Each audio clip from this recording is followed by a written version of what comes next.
I spent 45 minutes giving the perfect presentation. Had all the data, all the logic, slides that would make consultants weep. Room full of nodding heads, zero questions, thought I nailed it. 3 months later, nothing had changed and I was pissed. But that failure taught me the most counterintuitive lesson about influence I've ever learned. And by the end of this video, you'll understand why the harder you try to convince people, the more they resist. Plus, I'm going to share the 3-word phrase that completely changed how my team responds to my ideas. But first, let me tell you about the Great CRM Disaster of 2019. I'm Ryan Hanley, and while everyone else is telling you to find balance, I'm here to tell you that's bullshit. 3 years ago, I was the poster child for entrepreneurial chaos. Great ideas, terrible execution, chasing every opportunity like a squirrel on Red Bull. Then I stopped fighting my ADHD and started weaponizing it. I built and sold a 7-figure company, hit number 2 on Apple Podcasts in the business category, spoke more than 400 times over the last decade. Here's what productivity gurus won't tell you. Your brain is not broken. The system is. Your overwhelm is actually your edge. You just need to stop apologizing for it and start leveraging it. That's finding peak. And if that's you, then you're in the right place. Picture this. I'm convinced our team needs a new customer relationship management system or CRM. The old one is clunky, outdated, and frankly embarrassing when we show it to new employees. So I spend weeks building the perfect case. ROI calculations, feature comparisons, implementation timelines. I wanted my team to buy in. I'm ready to drop the mic on this new CRM presentation. And when the day comes, the presentation goes flawlessly. My team is sitting there, nodding at all the right moments. And when I finish, I ask if there's any questions.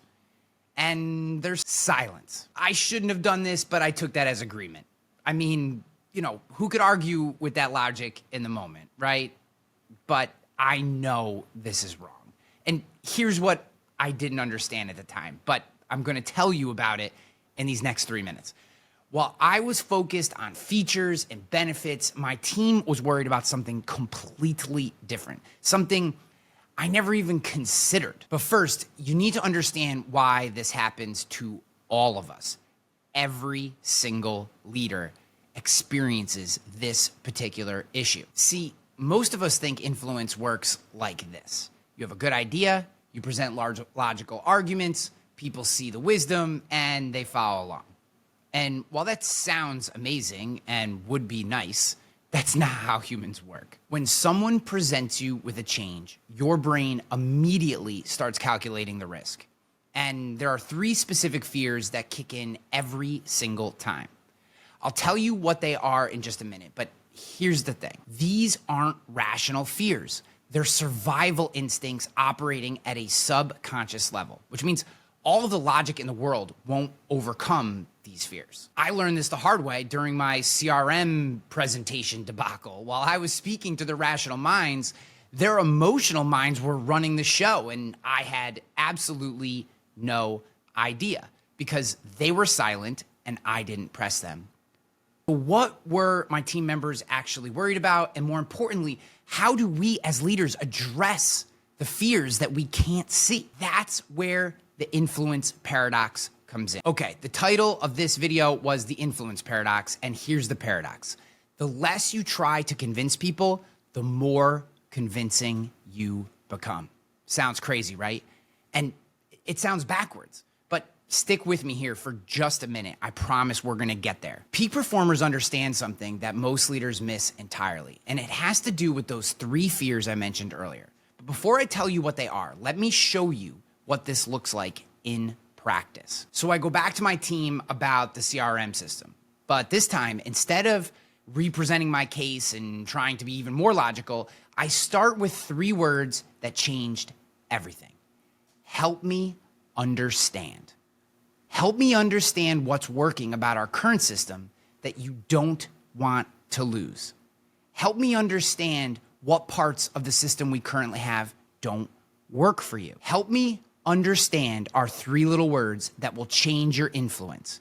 And that's when the floodgates opened for me. They weren't worried about features or ROI. They were worried about losing the workarounds they developed, the shortcuts they'd mastered, the sense of expertise that they had built up over years of using this particular CRM. Now, here are those 3 fears that I promised you earlier in the video. Fear number 1, what if this doesn't work and I look stupid? Fear number 2, what if I lose something I value in the current system? Fear number 3, what if this change makes me less valuable to the organization? These fears are operating below conscious awareness. Your team members most likely can't even articulate them, but they're driving every bit of the resistance that you're going to encounter anytime you want to make a change, whether it's a tool like a CRM or cultural changes or really any kind of change inside your organization.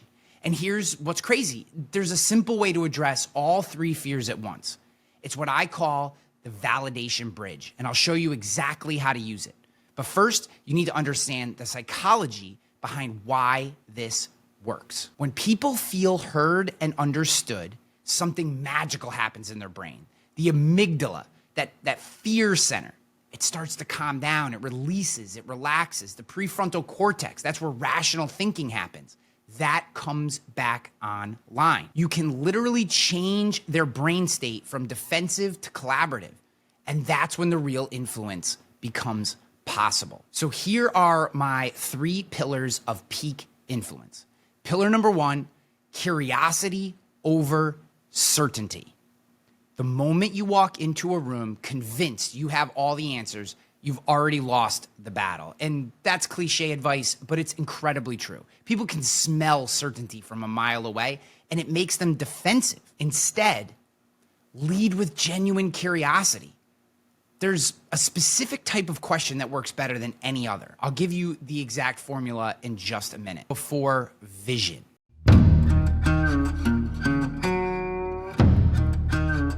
If you know me, you know I'm prone to shiny object syndrome. And to be honest with you, I was drowning in marketing tools. ConvertKit for emails, HubSpot for CRM, landing page software, automation, webinar software. I was paying over $500 a month and spending half my day just switching between these different platforms. Then I discovered Go High Level. One platform, one login, everything I need to run Finding Peak. The podcast, the newsletter, speaking business, coaching business, all of it. Over 1.5 million businesses have already made the switch, and now I know why. If you're tired of juggling tools, I got a special 14-day free trial deal for listeners. No questions asked, no contracts, cancel anytime you want. Simplicity scales. Go High Level is the answer. To get the deal, click the link in the description, whether you're listening on Apple or Spotify or even watching on YouTube. Pillar number 2, validation. This is where most leaders get it backwards. We're so excited about our vision of the future that we skip right past acknowledging the present reality, like what's working today. People need to feel heard before they're willing to listen. It's not enough to understand their concerns. You have to reflect them back in a way that shows you really get it. Paraphrasing and confirming is a wonderful way of doing that. And here's a little example. So what I'm hearing is that you're not opposed to improving our CRM, but you're worried that any change will disrupt the efficiency you've built in the current system, meaning their workarounds and their hacks. Is this right? Get them to confirm. Or if that's not what it is, they're going to tell you what the problem most likely is. And the simple act of validating with your team, suddenly you're not adversaries. You're not debating competing ideas. You're collaborators working on the same problem. Pillar number 3, co-creation over persuasion. There's a little bit of leadership secret sauce in here, but people support what they help create. It's very simple. And this can be used as a persuasion tactic as much as it's not, right? Instead of trying to convince people to buy into your solution, invite them to help build it.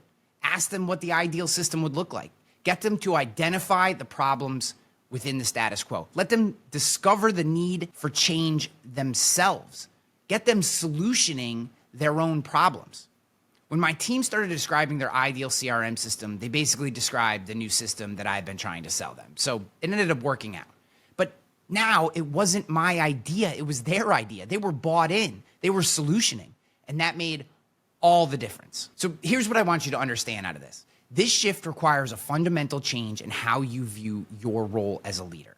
Instead of being the person with all the solutions, you become the person who helps others discover solutions. Instead of being the smartest person in the room, which everyone usually hates that guy or gal anyways, you become the person who makes everyone feel smarter. Everyone loves that person. And everyone usually listens to that person, even though they know they're not the smartest person in the room. It's harder than it sounds. I get it. And your ego is going to fight it every step of the way, even if you're 100% sure of what the solution is. There's something deeply satisfying about being an expert. I get it as much as anybody. I get it. But the one with the answers, the person everyone turns to for direction, they still need to feel like they're part of the solution. But that satisfaction comes at a cost. It makes you the bottleneck in every decision, the single point of failure in every initiative that you're trying to get done. And that just slows things down, especially if you're between launch and escape velocity as a startup founder. This is a particularly dire time to be the bottleneck. Peak performers understand that true influence multiplies through others. It's the difference between being a chess master, moving pieces around the board, and being a conductor, helping an orchestra create something beautiful together. So let's finish our conversation on the influence paradox. The less you try to convince people, the more convincing you become. The more you listen, the more they'll hear you. The more you validate their concerns, the more they'll trust your solutions. This is a leadership unlock. This is finding peak. But here's the thing, my friends. This isn't a technique you can fake. People can sense authenticity from a mile away, or the lack thereof. The only way this works is if you genuinely believe that your people, the people you lead, have valuable insights, legitimate concerns, and creative solutions. Here's my question I would love for you to answer in the comments below this video. What's your experience with influence versus authority? Have you been that authoritative leader in the conference room? Have you found yourself pushing that boulder of influence uphill? Drop a comment below. Let me know. I read every single one. I love to hear your stories, the good, the bad, the ugly. And if they're interesting and you are interested, I love to share those stories here on the channel because I love you guys for being subscribers and being part of this community. And if you want more insights like this on peak performance and leadership, make sure that you're subscribed, hit the notification bell. We dive deep into the psychology of high performance every single week. And as another kind of carrot to get you to subscribe, next week I'm breaking down the 3 questions that will completely change how your team responds to your feedback. You don't want to miss that. Until then, remember, my friends, peak performance isn't about having all the answers. It's about asking the right questions. It's not about being right. It's about getting it right. This is the way.